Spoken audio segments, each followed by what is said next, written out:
So the title of the text today I'm calling Go Back and Face It. Go back and face it. And I think in my life, and I would only assume it's in your life too, that there are times when you want to run away from your destiny. That you want to run away from something that maybe you were born to do. Although over a period of years, some of us have been afraid of doing what we were born to do for a variety of reasons. And the enormity of what you feel that you need to do pulls you in a direction that causes some of us deep, deep terror.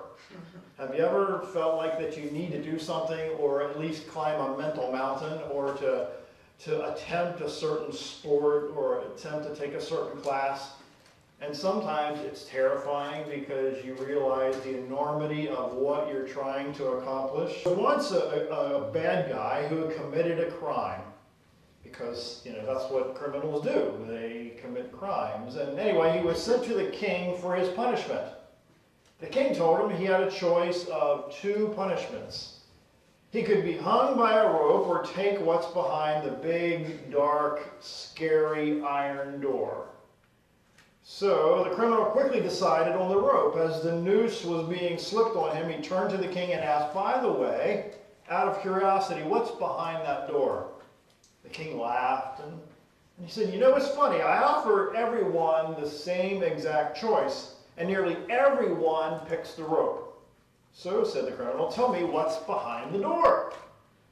Obviously I won't tell anyone," he said, pointing to the noose around his neck. The king paused, then he answered, and he said, "Freedom." But it means most people are so afraid of the unknown that they immediately take the rope. How many of us have chosen to leave certain doors closed in our lives because we're afraid of what could be behind the door? Instead of many times what is behind the door is something much bigger than you could have ever imagined on the good side. So how many times have you been faced, maybe not such in a dramatic way, but the opportunity that you have forfeited because you've chosen not to open that particular door? Turn with me over to Matthew chapter 26. Matthew chapter 26 in the Message paraphrase, which is paraphrased, I'll say very loosely on this story. But in Matthew chapter 26, starting in verse number 36, it says, "Then Jesus went with them to a garden called Gethsemane and told his disciples, 'Stay here while I go over there and pray.' Take along Peter and the two sons of Zebedee," and he plunged into, this paraphrase says, "agonizing sorrow. Then he said, 'This sorrow is crushing my life out. Stay here and keep vigil with me.'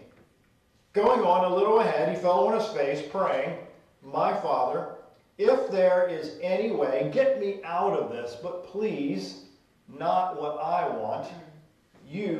What do you want?'" Another text or another translation called the New American Standard Translation in verse 39 says, "And he went a little beyond them and fell on his face and prayed, saying, 'My Father, if it is possible, let this cup pass from me, yet not as I will, but as you will.'" If you go down to verse 42, again this paraphrase says, "My Father, if there is no way than this, drinking this cup, I'm ready, do it your way." And there's times when I think that you and I face terrorizing challenges, a terrorizing calling, if you will, in quotes, or a terrorizing task that we know that we need to do, but Jesus in this story had to face this task to fulfill his destiny, to fulfill why he was born. Now, I'm not suggesting that any of us have ever had a fear remotely close to being crucified, because crucifixion was a horrible, horrible way to be killed. I'm not suggesting that at all. I am suggesting in a relative term that we have been faced with similar fears and anxieties that we have really been tempted to run from because they looked scary at the time.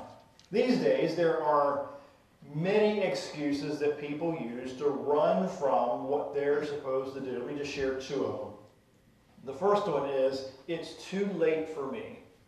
It's too late for me. I can go down a road on that one. And second is kind of like a cousin to it, is I'm not good enough. How many people have you met in your employment that have been your bosses, that they're about as dumb as dishwater, but they stuck with their careers long enough and did what they had to do long enough to reach a level or a plateau in your employment situation where they're in a position that they're in because they chose not to believe maybe the temptation that they're too old or they're not good enough, etc., etc. The natural urge for us is to stay out of harm's way. I mean, when you hear bullets flying or when you hear wheels screech, the first temptation that you and I have is to run away from it because you perceive what? You perceive danger. So the natural urge for us is to assume that the unknown is bad. Again, the natural urge for all of us, or at least most of us, is to assume that the unknown is something negative, is something that we may not want to embrace.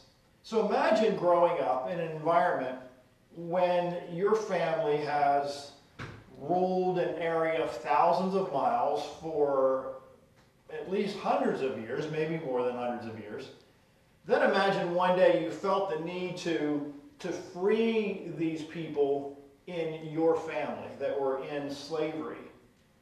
And the enormity of such an idea can be, by some standards, can be viewed as egotistical and or ridiculous, because you see people hurting and you want to do something about that hurt. So this is exactly what happened to a man in the Old Testament by the name of Moses. And in order to accomplish this huge task, Moses had to be all in. And I think we've heard that term once or twice in our lives. To be all in means that you can leave nothing on the table. You have to take it all. You have to do everything you can do if you want to accomplish these big tasks. So I want to jump around the story. Just jump, just skip over the story just a little bit. Excuse one that Moses had was that he wasn't good enough. In Exodus chapter 3, it says, "Who am I that I should go to Pharaoh and that I should bring the children of Israel out of Egypt?" His immediate response was, "Who am I? I'm really nobody. So what credentials do I have that suggest that I'm good enough?" Moses felt overwhelmed by the responsibility. How many times have you and I felt overwhelmed by a responsibility, or I'll even use a religious word, a calling, that maybe it is too much for us to embrace? In a silly example, I've seen these TV shows of these guys who, on these food channel shows, that they create, and other people create, these hamburgers that are inches high, 6 inches high. I'm thinking, how can any human being get their mouth? And you can't dislodge your jaw like some animals do and get your... The point is, sometimes you and I look at opportunities as an impossible task because we can't see us getting ourselves around that opportunity. But that wasn't the case 40 years earlier in Moses' life, but he feels like the job is too much to handle. How many times haven't you felt the job is too much to handle in your own life? Because in Moses' case, he jumped the gun, and I'll use that term loosely, that he jumped the gun and he actually killed a guy because he saw one of his family members being treated in a very, very nasty way. So he decided to take things in his own hands and do something incorrectly. And Moses thought that he was too old. He was basing on his chronological age that he couldn't do certain things. How about the magnitude of the task? The old saying is, how do you eat an elephant? One bite at a time, right? Also, Moses came up with, I've been rejected before, so if I've been rejected before, that means that I will be rejected again. How many times aren't people that you know, people that I know, afraid to take certain steps because we're afraid of the potential rejection, when in fact sometimes it's not that way at all. Sometimes there's an embracing that happens, but you'll never know for sure if you don't take those steps. And then Moses came up with this concept, I think, that time has passed so much that the culture in Egypt had changed. So how dare I go forward? So excuse number 2 Moses had, of course he had probably hundreds, but number 2 I want to share today is that he said, I don't have all the answers. In Exodus 3:13, it said, then Moses said to God, indeed, when I come to the children of Israel and say to them, the God of your fathers has sent me to you, I'm in Exodus 3:13, and they say to me, what is his name? What shall I say to them? So the answer directly, or at least the question that Moses had to God, because it was God telling Moses that he should do these things, he's like, I don't have all the answers. And I think you and I have fallen into that situation in much, much smaller ways, mind you, that because we don't have all the answers on the front end of a huge opportunity means that we're going to wait until we have all the answers before we embrace the opportunity. So decades pass, time passes, and we never fully embrace the opportunity because you never really, if you think about it through history, you never really have all the answers before walking through the door. You get the answers as you walk through the door. At least that's been my experience. Excuse number 3, people won't believe me, over in Exodus 4:1. Then Moses answered and said, but suppose they will not believe me or listen to my voice. Suppose they say, the Lord has not appeared to you. So again, how many times haven't you come up with that what if question? What if this happens? What if this blows up? What if this person doesn't trust me? What if this relationship falls apart because I choose to take certain steps in certain ways? What ifs can keep you hunkered down for the rest of your life. Excuse number 4. I love number 4. I'm a terrible public speaker. Moses had a legitimate excuse. Exodus 4:10. Then Moses said to the Lord, O Lord, I am not eloquent, neither before or since. You have spoken to your servant, but I am slow of speech and slow of tongue. Legitimate excuse. But excuses don't cut it when you have a calling to do a certain thing that's bigger than you. In fact, I would say more times than not that callings are bigger than you. Because if it wasn't a calling, then it wouldn't be very big, if that makes any sense.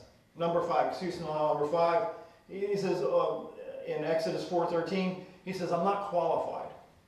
But he said, oh Lord, please send by the hand of whomever else you may send. Certainly there's other people that are more qualified than me to do this task. That's what Moses was saying. And I wonder how many of us have said the same thing over the years, that please pick somebody else more qualified than me, because certainly there's way smarter people on the planet than me. And I've run into that situation in my own mind multiple times. But I'll loosely quote a guy that's been around for decades. His name's Art. He said, in paraphrase, he said, the smart people never get around to doing nothing, his words. And I wonder how many of us, let me say it a different way, I wonder how many people that we know are so smart that they never get around to doing nothing. And the English is not very correct there, obviously. But the point is sometimes those of us who know that we don't know, we're the ones who get stuff done because we want to know. So the people who think they know, who really don't know, don't get a whole lot done. Did you ever notice in your life that you make excuses when you don't want to do something? Again, have you ever noticed that you make excuses in your life when you really don't want to do something? And I've noticed it in my own family, in my own kids. Holy bologna and cheese. Man, when they really want to do something, they'll find a way. Whether it's get the room cleaned up spotless, I mean down to the dust, there's no dust in the room, the clothes are picked up, laundry's all caught up, and the whole because their why is so big, because they want to go to the hero, they want to run here, they want to be involved in this activity. Why? Because they found that they want to do it so bad.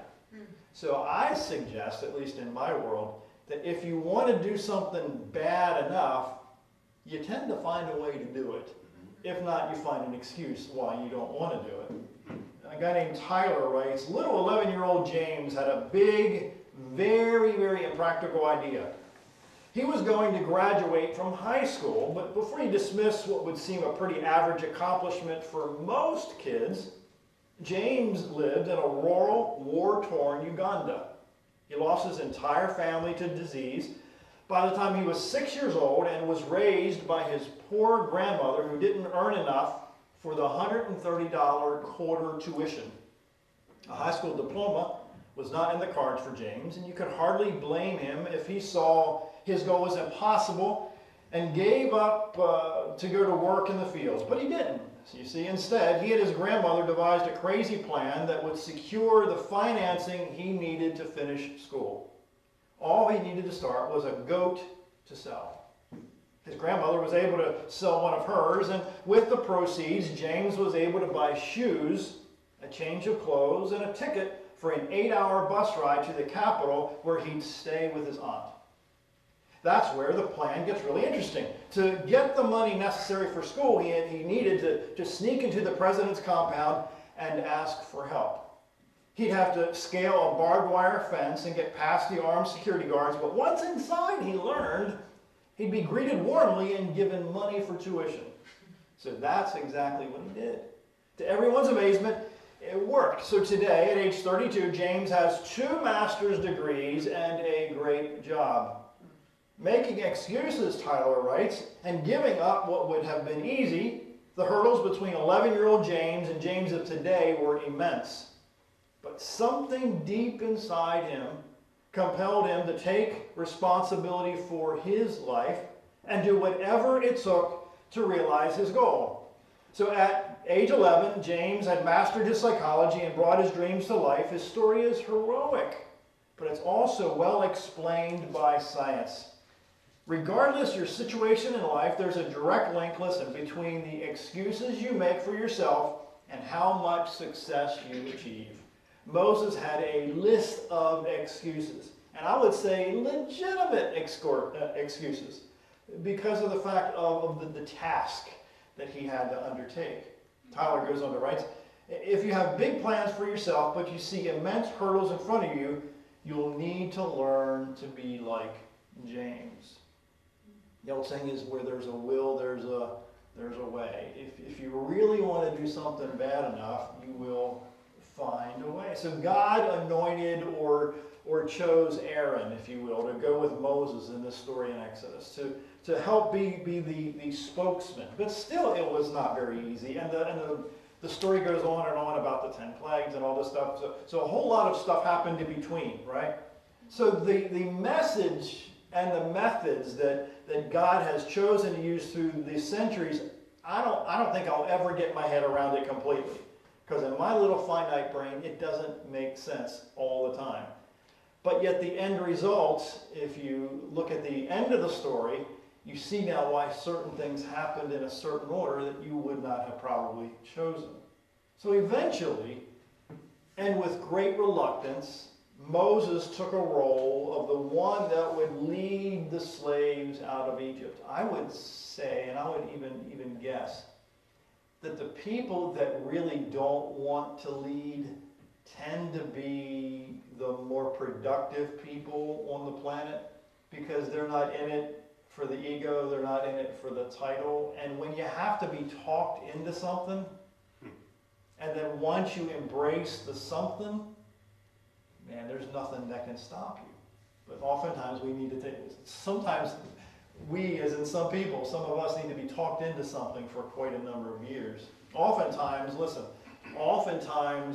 stubbornness is a mask for fear. Think about that. Stubbornness, many times, is a mask for fear. Seth Godin writes, what we need to do is say, quote, what's the smartest, tiniest thing I can master, and what's the scariest thing I can do in front of the smallest number of people that can teach me how to dance with the fear? Think about that a minute. Once you get good at it, we just realize, he says, that it's not fatal, and it's not intellectually realized. We've lived in something that wasn't fatal, and that idea is what's so key, because then you can do it a little bit more. How many times haven't you, if you can remember back that far, when you first started to try to ride a bicycle, you didn't probably succeed on the first try. Certainly you don't remember when you started to walk. Well, you fell down more times than you walked for a little while. But eventually, obviously, you got a whole lot easier. T.D. Jakes said, well, you might want to write this one down because he's way smarter than me. T.D. Jakes says, if you run after your destiny, write it down, if you run after your destiny, you'll escape your history. Again, if you run after your destiny, you'll escape your history. So the fear of falling on your face, listen, has kept millions of people from going back and facing their destiny and their fears. The fear of falling on your face has kept millions of people from realizing why they were born in the first place. And there was a gentleman who was our contractor. I don't know if I shared this yet here. For our home, and his name was Bob Thomas, and Bob Thomas passed away in the last couple of weeks, and the kids used to call him Bob the Builder, of course, because he was at our house quite often, and he was the contractor for the house. But it would have been very easy for Bob to cut corners and realize a higher profit in our house. But if I go through the house now, we've been in there 9 or 10 years now, then I go around the house and I see that Bob did not cut corners. He could have, spaced certain things wider, that he didn't have to buy as much wood, but he didn't do that. The point is, when he did stuff right, then his legacy lives on because of the quality of his work. That's right. And I think so many of us forget that even though sometimes that what we see today doesn't matter today, it matters down the road a ways when people look back and say, you know what, this person did it for the right reason. They did it with integrity. They did it with excellence. Stephen Pressfield wrote in a book called The War of Art. He says, are you paralyzed with fear? He said, that's a good sign. He said, fear is good. Fear is good. He says, like self-doubt, fear is an indicator. Fear tells us what we have to do. Again, it's a spin on fear. Again, fear tells us what we have to do. Remember our rule of thumb, he says, the more scared we are of a work or a calling, the more sure we can be that we have to do it. He says resistance, listen, resistance is experienced as fear. The degree of fear equates the strength of resistance.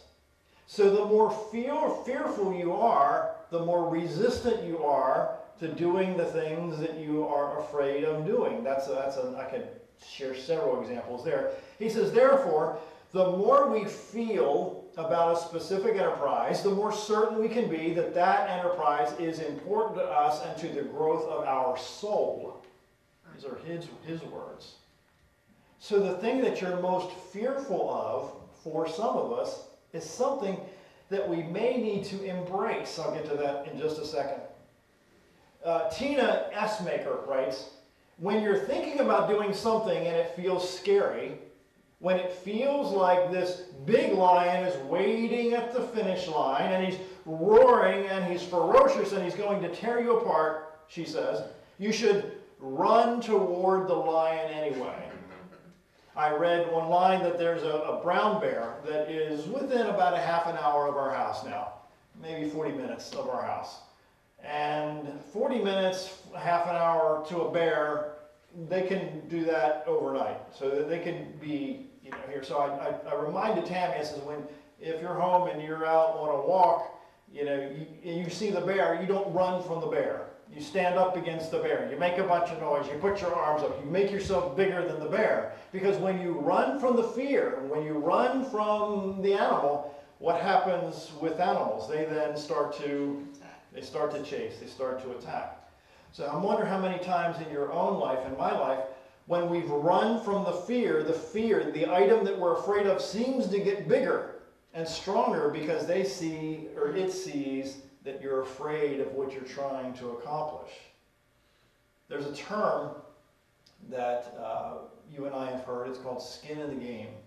And one definition is a term coined by renowned investor Warren Buffett, referring, listen, to a situation in which high-ranking insiders use their own money to buy stock in the company they're running, to put skin in the game. So I go back once again to Matthew 26, again, verse number 42.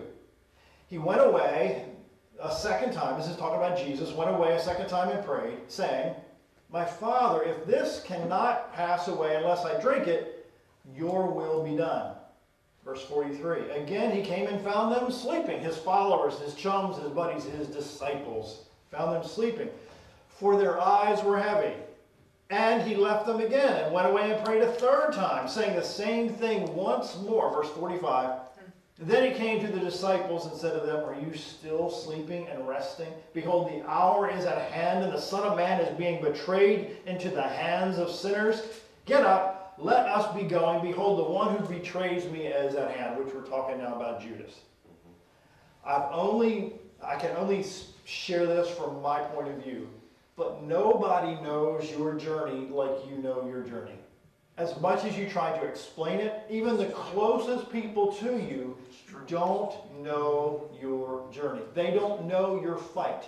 They don't know what you've had to overcome to get to this point in your life, because they haven't been joined with you at the hip. Do they love you? Of course. Do they care about you? Yes. But they don't really understand.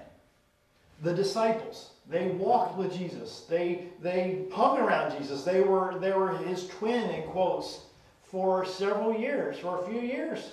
And they still didn't get the enormity of what Jesus was about to face, even though he dropped little seeds about it.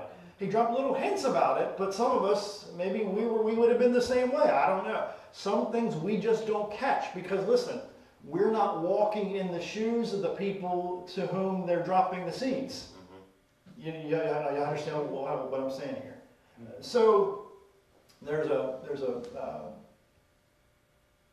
book out called "We Bought a Zoo," and by Benjamin Mee. And in this book, there's a short quote. He says, sometimes all you need is 20 seconds of insane courage. 20 seconds of insane courage. Just literally 20 seconds of just embarrassing bravery, and I promise you, something great will come of it. I was at the gym on the bike, let's say a month ago. I was up to maybe 4 miles and on the bike, and a guy had come over to me, and he was one of the people that came to me and said, "I saw you on TV, and you're so charming, really helped me, blah, blah." And he says, "What are you doing now? What project are you working on now?" And I had an idea of a talk show that I wanted to do back here that was back here. It wasn't out here yet. It wasn't, well, it was in writing, but it wasn't, I didn't publicize it. So I had about 20 seconds while I'm pedaling, while I'm getting close to the end of my bike ride, to either lie and say, "Nothing really, everything's about the same," or hang myself by my words. That's right. This is going back about a month ago. So I told him, I said, "Well, I'm in the early stages of developing a TV talk show." And then it was out. So either, as I shared this years ago, either I'm going to be a liar or I'm either going to be a buyer. The old quote is. That is, either I'm going to not follow through with what I said I'm going to follow through with, or I'm going to follow through with what I said I'm going to follow through with. So now the point is, that experience, that interaction, that 2-minute, 3-minute conversation, now, because I don't want to be viewed as a liar, that my why now has gotten so big because I told this individual that this is something I'm working on, so now do I put it on the back burner? I can't. Do I put it in the cupboard and forget about it? I can't now. So once it's out, the point being, sometimes when you share it, sometimes the fear, listen, at least in my own brain, the fear reduces considerably, and then either you're going to do it because you're telling somebody that you're going to do it, or you're really going to be full of hot air and really not really going to follow through on what you said to this individual or these people that you said you're going to do. So yes, to answer your question, is back here. So is it in development? It sure is. It's about 70% ready to go. All right. So in 820 BC, there was a guy named Jonah. And this guy named Jonah was sent by God to warn this city who was full of evil people, but Jonah really wasn't interested. In fact, Jonah, it was pretty intimidating. In fact, it was very intimidating because the way that they treated people that didn't believe the way they believed was dramatic. You think certain groups around the world these days are evil? Well, they were as evil or more. So he had a reason to not be interested. Have you all ever been not interested in doing something that you feel like you should be doing? Jonah was in that example. Turn to Jonah 3, Living Bible paraphrases it in a pretty easy to understand way. Jonah 3, verse 1. Then the Lord spoke to Jonah again. Now this is kind of halfway into the story. Jonah said, no, I'm going the other direction. Something came up. He had time to think about it, and I'll put that in loose terms. He thought about it for a few days. So in Jonah chapter 3, Living Bible says, and the Lord said to Jonah again, go to the great city Nineveh, he said, and warn them of their doom. Listen, as this paraphrase says, as I told you to do before. Pause in my sermon. How many times haven't you told a child, now I told you, now second time, third time, to go, that's another sermon. Verse 3.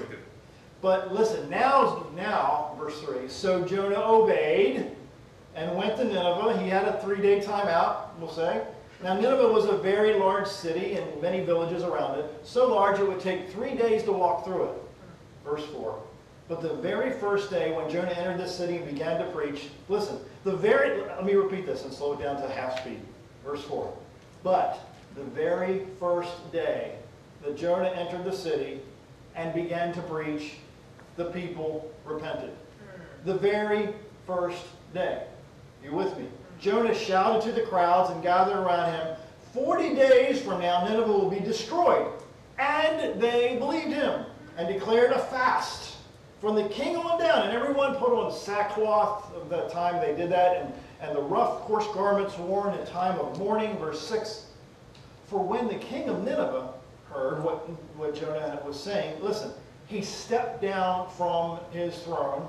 He put on these garments that he was sad and mourning. Verse 7. And the king and his nobles sent the message throughout the city, listen, let no one, not even the animals, eat anything at all or drink any water. Everyone must wear the sackcloth and listen and cry mightily to God.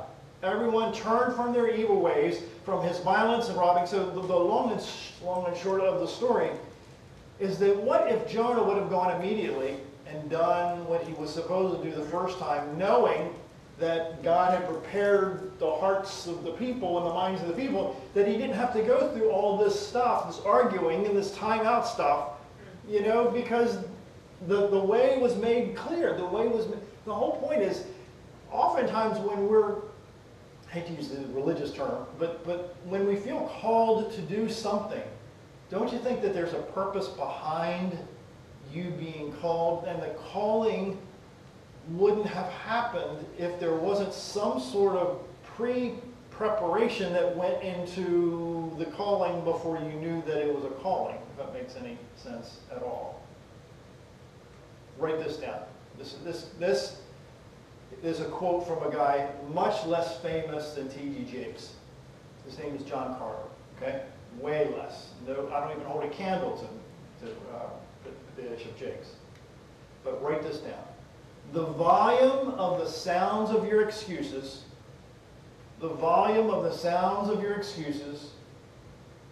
must not be louder than the call of your destiny. Again, the volume of the sounds of your excuses must not be louder than the call of your destiny. I wonder how many of us choose to invest more time allowing the excuses to be played over and over and over in our minds that keep us from going down certain paths. Let me chase a minor detour here. In my world, in my brain, I have to be very careful what music I allow to be played near me. As an example, for the last 2 days, in my head, I've been having the song, Play That Funky Music, White Boy. That song has been going over and over in my head for 2 days, and I cannot get that funky music playing White Boy out of my head. You know, I have no idea why. I heard it, I maybe heard it in a store, maybe I heard it, I don't play that on the radio because I just explained why. But the point is, once you get this stuff in your head, stuff, whatever that stuff is, the excuses in this example, then it takes a tremendous amount of effort for you on the back end to readjust what's going on in your head. So why not do it on the front end? To be very careful what you allow going into your eyes, your ears, you know, your mind, so that when the time comes for you to embrace the calling or a mission or a new opportunity, you don't have all the baggage and all the stuff in my mind, the music that is distracting you from doing the things that you need to be doing anyway. If it doesn't make any sense at all. What if Jonah would have absolutely refused to go back and face his destiny? The answer is more than 120,000 people would have died. So if you don't think that your calling or your mission or your undertaking or your passion to do a certain thing means anything to somebody other than you, then I have to tell you that you're wrong. Because you don't know what your life, you don't know what your words, your actions, your music, whatever adjective you choose to use here, is going to mean to people, but it's not going to mean anything to people if you keep running in the opposite direction of doing the thing that you're supposed to be doing. What if you and I have missed opportunities to save thousands of people's lives because we refuse to go back and face our destiny?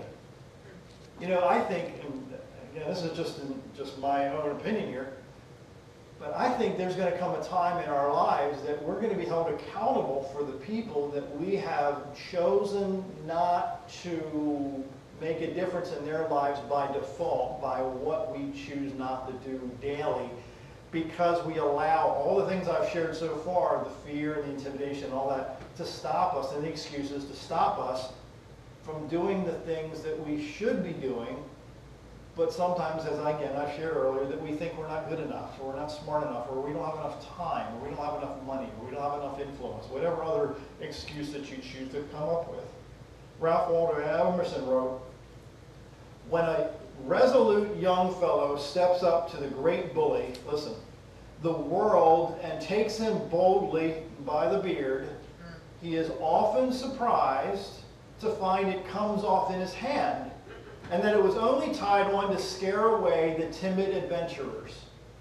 How many people in your own life have you met at work that came across as all this and all that, but when you really got to know them, they're just hurting people, and they have a mask, they have a facade, that's not really them, but nobody else has taken the time, has invested the time to get to know the person, to find out why they're angry and why they're fearful, why they're always negative, or they're always pick, when you really didn't, or other people didn't take the time to see what's behind the beard. Because once you see behind the beard, now it all makes sense. Do you understand? Well, Arson Sweat Martin, I have about 4 or 5 of his original books. They were written 100 plus years ago. He says, one thing he said is, when we are sure that we are on the right road, there is no need to plan our journey too far ahead.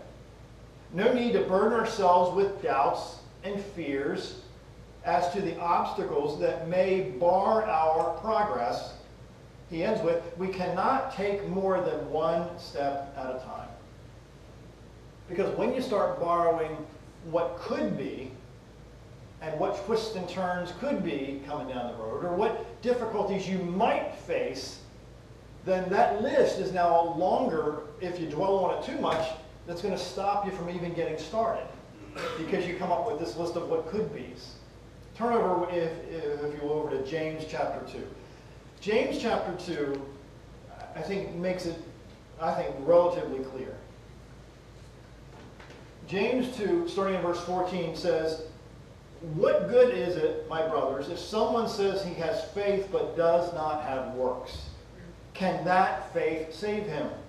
If a brother or sister is poorly clothed and lacking in daily food, and one of you says to them, go in peace, be warm and filled, without giving them the things needed for the body, what good is that? So also faith by itself, if it does not have works, is dead.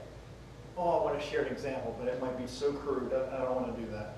But the point is, sometimes you have to either do it, you have to either speak up or shut up, is I think my paraphrase here. Because saying a bunch of stuff without doing a bunch of stuff, it doesn't turn into anything, is what I'm saying. Skip down to verse 18 in James 2. Show me your faith apart from your works, and I will show you my faith, what's it say? By my works. You believe that God is one, you do well. Even the demons believe and shudder. And do you want them to be shown, you foolish person, that faith apart, listen, that faith apart from works is useless? Was not Abraham our father justified by the works when he offered up his son Isaac?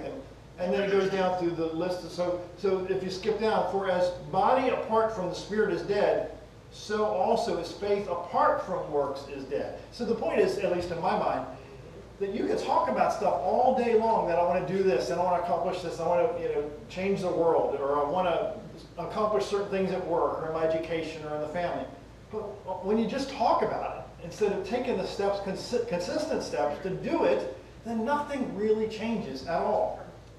There's a connection between doing stuff and stuff getting done. I know this is mind-blowing, but there is a connection of doing stuff and stuff getting done. Again, you can't be talking about it all day and not doing stuff.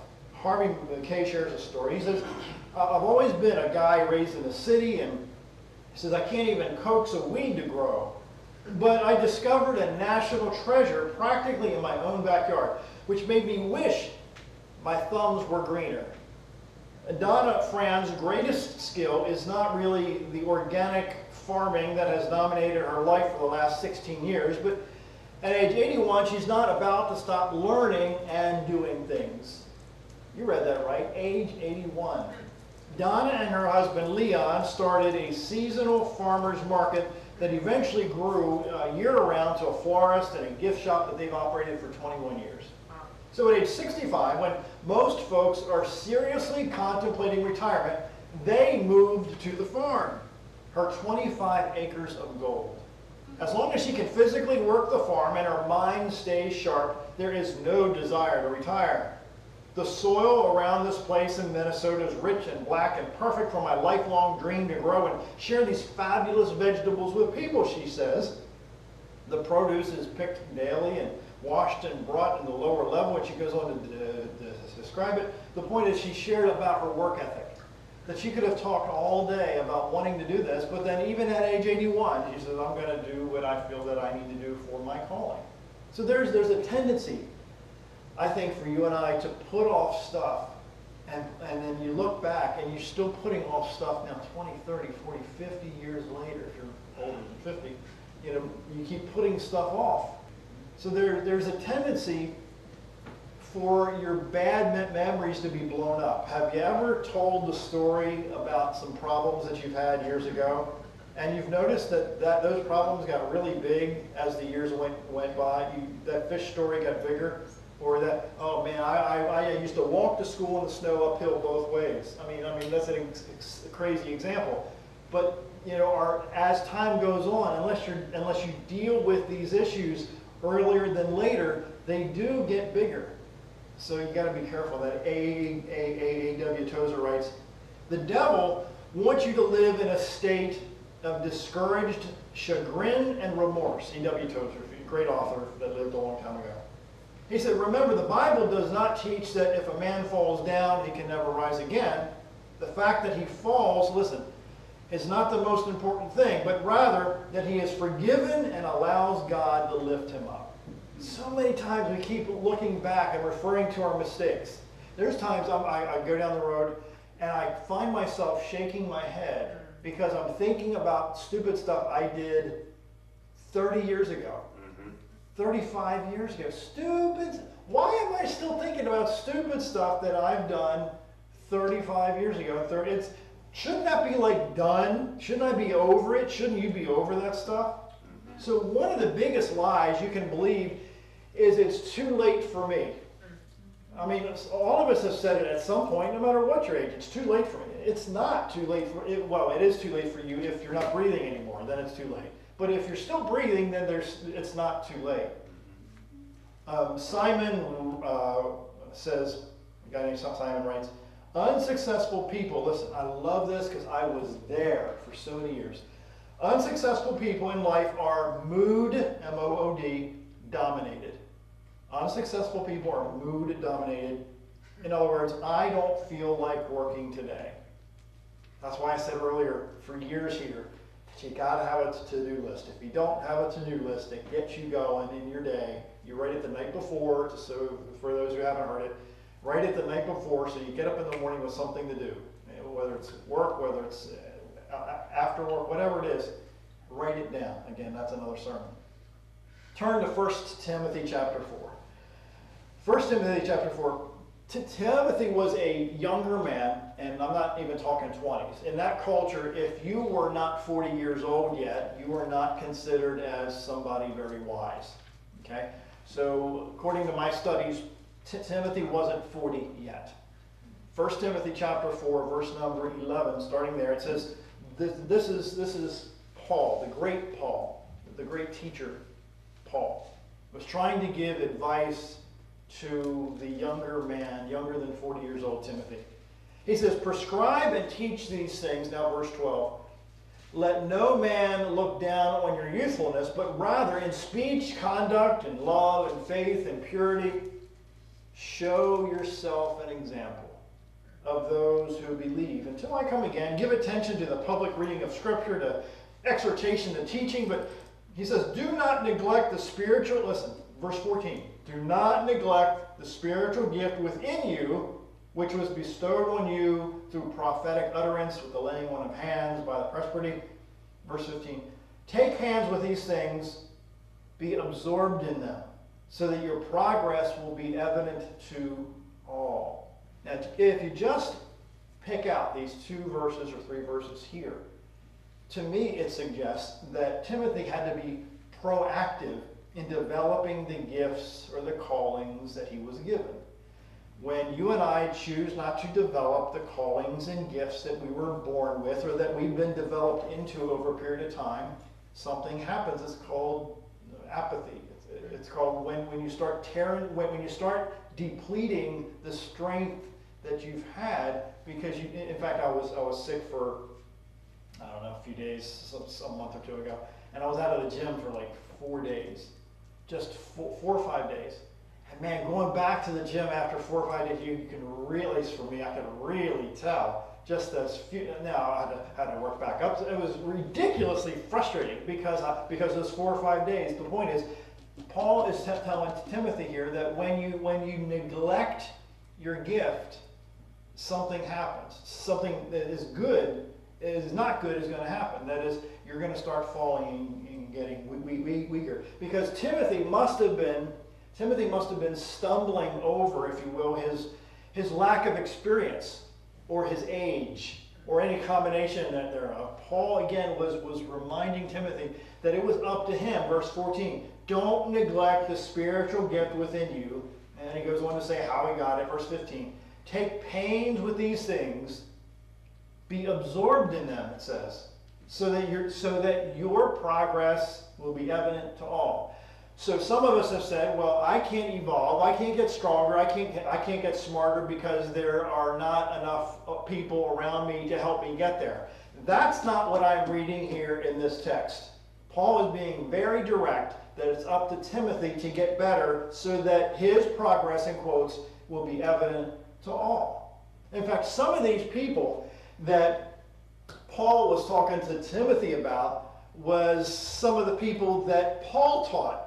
And now Paul's going away for a time. Now Timothy's substituting Paul for a time. So imagine the intimidation factor that Timothy must have been facing. Whoa, wait a minute. Paul taught these people who know a whole lot more than I do, in quotes. And now I'm going to come up and substitute for Paul. I had an experience a couple months ago. I was asked to substitute a class for a religion teacher. And this guy's got a doctorate degree in religion and stuff. And so on the to-do list, the teacher left me. He says, well, you can talk about this. Let's just use an extreme example. The deep things about Daniel and prophecy. Or you can talk about this.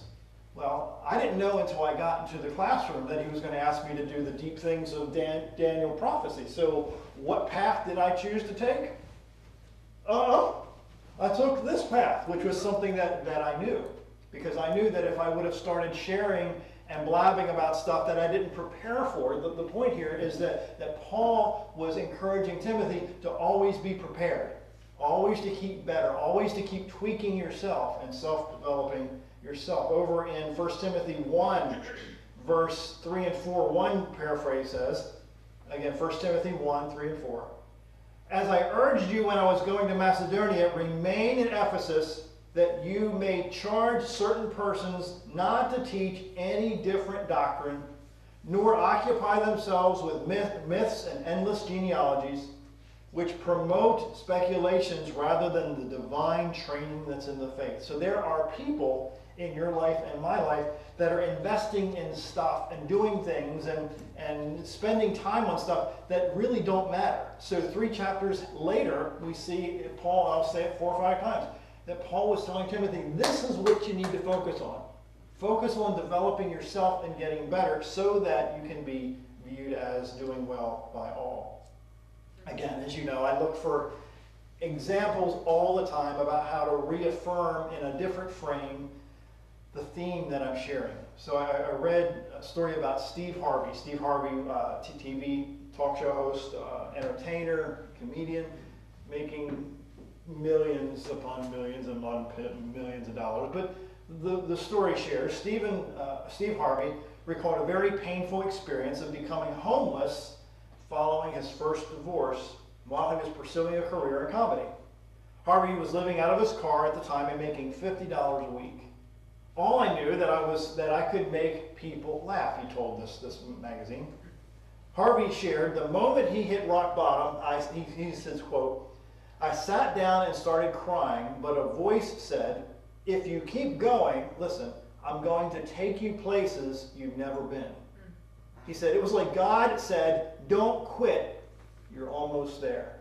So after 3 years of struggling, Harvey pulled out of homelessness and landed his first major gig in 1993 as the host of what? Showtime at the Apollo, if you've ever seen it. Which led to his comedy television series, The Steve Harvey Show, in 1996. Since then, he's been very successful, and he now hosts his own daytime show. And if you've never seen him on Family Feud, you haven't seen Family Feud yet. You know, he did the Miss Universe, which we understand what happened there. But you know it's all good. We can make a mistake once in a blue moon. The article ends with, as he strived to become his words are, the smartest working man in show business. He says he ends the story with, I'm running from homelessness. If you really look down at the core, at the heartbeat of people who have really overcome something, I'd say more than half of them are running from something that they don't want to go back to. And let me digress for just a second or two, that also some of the people that you're dealing with in your own life react in certain ways because they're running from things that they don't want to face, that they've had to deal with years ago. That's another sermon of another theme.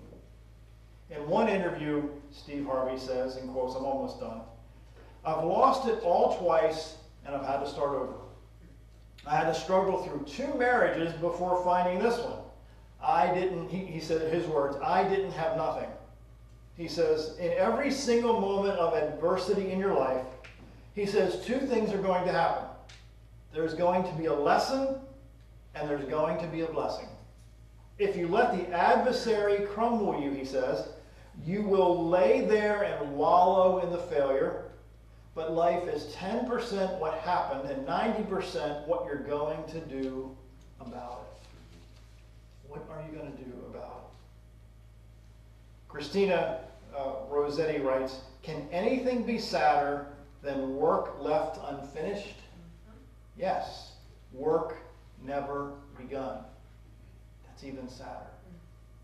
So I end today with, it's never too late to go back and do what you were born to accomplish. So you have to go back and face it. And do like what Paul encouraged Timothy to do. My paraphrase, if it's to be, it's up to me. You can't rely. Paul was trying to tell Timothy in this story that Timothy could not rely on anybody to develop himself besides himself. If that didn't jump out at you, that's what Paul was telling Timothy. You have to develop yourself if you want to be viewed in the people that Timothy was going to lead as somebody who knew what he was talking about. So whatever you're facing, whatever you're struggling with, go back and face it, deal with it, overcome it, and leverage it as a step up instead of a step down.